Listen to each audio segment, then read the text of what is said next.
আর এদিকে শহর কলকাতার ছবিটা একটু দেখাই। খাঁ খাঁ করছে রাস্তা, ফাঁকা হোটেল, রেস্টুরেন্ট, বাংলাদেশে অশান্তির আঁচ যেন এসে পড়েছে কলকাতার মার্কুই স্ট্রিটে।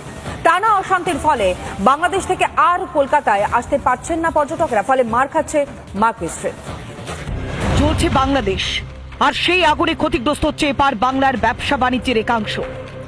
বিশেষ করে ওপার বাংলার মানুষজন এপারে আসা কমিয়ে দেওয়ায় ক্ষতির মুখে কলকাতার হোটেল এবং বৈদেশিক মুদ্রা বিনিময় কেন্দ্রগুলো।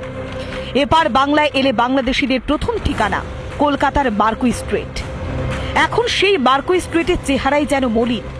ওপার বাংলার জেরে প্রভাব পড়েছে পরিবহন ব্যবসা, হোটেল ব্যবসা এবং রেস্টুরেন্ট ব্যবসায়, যার ফলে আগামী দিন আরো বড় ভয়ঙ্কর দিন আসতে চলেছে, অন্তত ব্যবসায়ীরা সেটা বলছেন।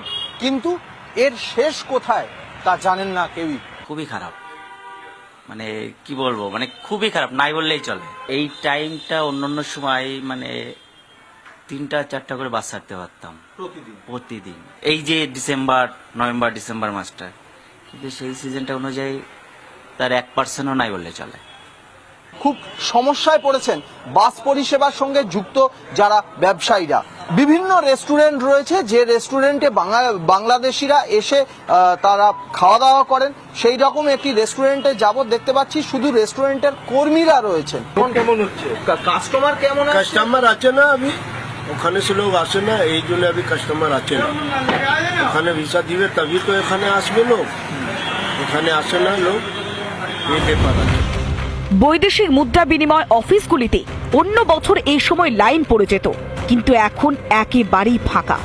এখন ধরুন 120 থেকে 30 খানা হোটেল রয়েছে, বেশিরভাগই ডিপেন্ডেন্ট বাংলাদেশি ট্যুরিস্টের উপর। সেই দিকে আমাদের এখন খুবই একটু অসুবিধা হচ্ছে এবং সমস্যার সম্মুখীন তো আমরা হচ্ছি। আগের বছরে আমরা কিন্তু এই জায়গাটা 80% 90% অকুপেন্সি। ডিসেম্বর মাসে অনেক সময় আমরা জায়গাও দিতে পারতাম না। এই জায়গাটাকে ওরা পছন্দ করে নিউ মার্কেট বলে, এবং খাওয়ার দাওয়ার, সেফটি, সিকিউরিটি সব দিক থেকে বাংলাদেশিরা নিরাপদ এবং কলকাতায় খুবই নিরাপদ।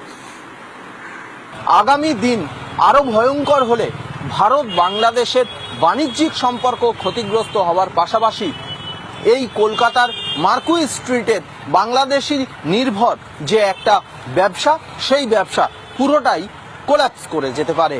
ভিডিও জার্নালিস্ট রাজশেখর দাসের সঙ্গে সৈকত, রিপাবলিক বাংলা, কলকাতা।